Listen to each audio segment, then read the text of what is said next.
আমেরিকার বাল্টিমোরে সেখানে একটি পণ্যবাহী জাহাজের ধাক্কায় ভেঙে পড়ল ব্রিজ। আর ব্রিজ ভেঙে পড়ায় নদীর জলে পড়ে গেল একাধিক গাড়ি। এখনো পর্যন্ত 7 জনকে উদ্ধার করা সম্ভব হয়েছে মার্কিন বিপর্যয় মোকাবিলা দপ্তরের পক্ষ থেকে, এমনটাই জানা যাচ্ছে। আমেরিকার বাল্টিমোর, যেখানে সেই ছবি আপনারা দেখতে পাচ্ছেন, একেবারে ভয়াবহ পরিস্থিতি। পণ্যবাহী জাহাজের ধাক্কায় ব্রিজ ভেঙে পড়লো আর তাতেই নদীতে পড়ে গেল একাধিক গাড়ি।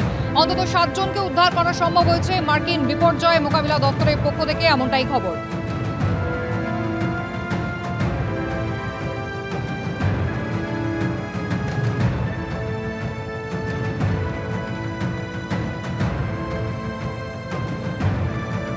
মার্কিন যুক্তরাষ্ট্রের ছবি আপনারা দেখতে পাচ্ছেন বাল্টিমোরে, সেখানে হঠাৎই পণ্যবাহী জাহাজের ধাক্কায় একটি ব্রিজ ভেঙে পড়লো। ব্রিজের ওপরে যে সমস্ত গাড়ি ছিল সেই গাড়ি হুড়মুড়িয়ে একেবারে নদীর জলে পড়ে যায়।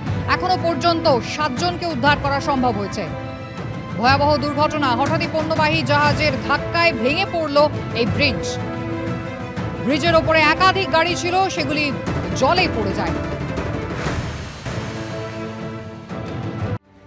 তাপস রায় বরানগরের বিধায়ক পদ থেকে ইস্তফা দেওয়ার পর অতি সম্প্রতি তিনি লোকসভা ভোটে তাঁর প্রত্যাশিত কলকাতা উত্তর কেন্দ্র থেকে টিকিট পেয়েছেন বিজেপির হয়ে। আর তারপরে কিন্তু জোরদার প্রচারে বেরিয়ে পড়েছেন তিনি। প্রত্যেক দিনই আক্রমণ শোনাচ্ছেন তার প্রতিদ্বন্দ্বী তৃণমূল কংগ্রেসের প্রার্থী সুদীপ বন্দ্যোপাধ্যায়ের উদ্দেশ্যে। আজ তিনি বলছেন কলকাতা উত্তরের ভূমিপুত্র তাপস রায়, এবং একই সঙ্গে বলছেন বর্তমান যিনি সাংসদ অর্থাৎ সুদীপ বন্দ্যোপাধ্যায়, তাকে তো এলাকাতে দেখাই যায় না। 4 জুন বোঝা যাবে মানুষ কার পক্ষে ভোট দিয়েছেন।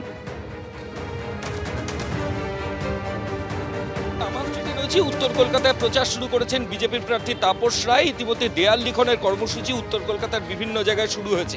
আমরা 15 বছর 9 মাস যখন বয়স, তখন থেকে আমার স্ট্রিটের এই পিচ রাস্তায়। আমি মধ্য উত্তর কলকাতার ভূমিপুত্র। আমার এখান থেকেই রাজনৈতিক উত্থান, ছাত্র যুব আন্দোলন, সমস্ত কিছু এখান থেকেই আমি কাউন্সিলর, এখান থেকেই আমি বিধায়ক, বহুবার নির্বাচনেও দাঁড়ানো। তো সুতরাং এখানকার মানুষজন,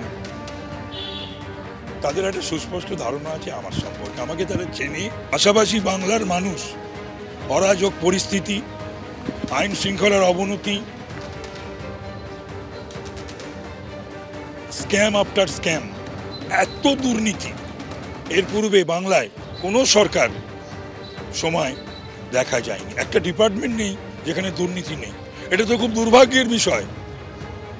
এতগুলো মন্ত্রী, বিধায়ক এবং শিক্ষা দপ্তরের আমলারা এবং শিক্ষাবিদেরা সব তারা জেলে রয়েছে। কেন? এটা তো হওয়ার কথা ছিল না।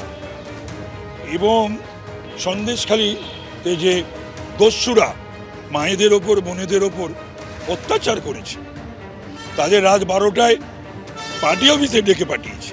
তাদের পাশে যখন শাসক দল দাঁড়ায়, সরকার দাঁড়ায়, শেখ শাহজাহানদের পাশে, উত্তম সর্দারদের পাশে, শিবু আজরাদের পাশে, সুতরাং ভোট তাদের বিরুদ্ধে দেবার জন্য কলকাতা উত্তর এবং বাংলার মানুষ মুখিয়ে আছে। 7টা ওয়ার্ড রয়েছে, আপনি আপনার দলীয় কর্মী সমর্থকদের নিয়ে র্যালি করছেন, দেয়াল লিখছেন, সবই ঠিক, কিন্তু বিরোধী তো তাদের তো এখনো ভাঙানো যায়। কাদের ভাঙানো যায়নি? তৃণমূল কংগ্রেসের যে 7টা ওয়ার্ড, মানে সব কি আমি পুরো তাসটা আমি এখন ফেলে দেবো সামনে। নির্বাচনের 4 তারিখের রেজাল্ট ওরা দেখবে যে মানুষ কোথায় ভোট দিয়েছে। 2 হচ্ছে যে সাংসদকে পাওয়া যায় না, মানুষ দেখতে পায় না, তৃণমূল কর্মীরা পায় না, তৃণমূলের পদাধিকারীরা পায় না, তৃণমূলের জনপ্রতিনিধিরা পায় না, এবং তিনি 5 বছরে একটা সময় পান না কলকাতা উত্তর নিয়ে একটা প্রশ্ন করতে পার্লামেন্টে, বাংলার হয়ে একটা প্রশ্ন করতে পার্লামেন্টে, বা ভারতবর্ষের কোনো ঘটনা নিয়ে প্রশ্ন করতে পার্লামেন্টে, জাহির করেন যে আমি সাংসদ, আমি এতবারের সাংসদ, আমি এর সামনে বসি, আমি এর সঙ্গে কথা বলি ইত্যাদি প্রভৃতি। তার কি ভোট চাওয়ার উত্তরের মানুষের কাছে কোনো অধিকার আছে? কলকাতা উত্তরের পর এবার আপনাদের দেখাবো কলকাতা দক্ষিণ, যেখানে এবারে বিজেপি প্রার্থী রায়গঞ্জের বিদায়ী বিজেপির সাংসদ দেবশ্রী চৌধুরী একেবারে জোরদার প্রচার করছেন। তিনি কালীঘাটের মন্দিরে পুজো দিলেন, ভবানীপুরে নিজের প্রচার কাজ সারছেন, শুরু করে দিয়েছেন দেওয়াল লিখন।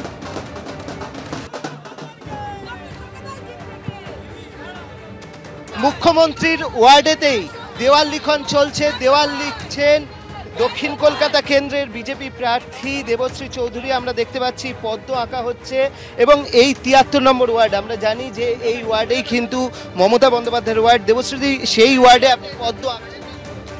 এটাই বলবো যে এখানে পদ্ম ফুটতে চলেছে, পশ্চিমবাংলায় পদ্ম ফুটতে চলেছে, পদ্ম ফোটাতে এসছি।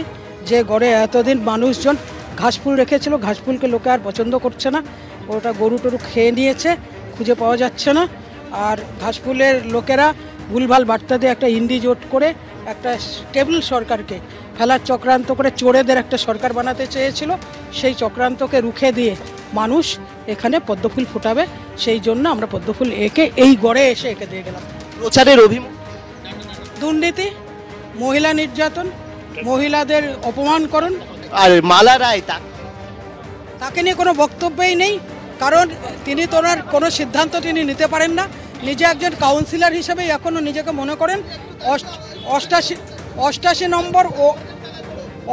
নম্বর ওয়ার্ডের বাইরে ওনার কোনো গতিবিধি নেই, কাজেই ওনাকে নিয়ে বলার বিশেষ কিছু নেই। লড়াই মমতা বন্দ্যোপাধ্যায় এবং তৃণমূলের দুর্নীতির বিরুদ্ধে। আমরা কথা বললাম দেবশ্রী চৌধুরীর সঙ্গে, তিনি দেখতে পাচ্ছি যে পদ্ম আঁকছেন এবং তার বক্তব্য হচ্ছে যে দুর্নীতির বিরুদ্ধে তাদের মূল লড়াই এবং সেই লড়াই কিন্তু এই দক্ষিণ কলকাতার প্রার্থী হিসেবে তিনি সেই লড়াই চালিয়ে যাবেন। ক্যামেরায় সন্দীপন গুপ্তের সঙ্গে অর্ণব মুখোপাধ্যায়, এবিপি আনন্দ, কলকাতা।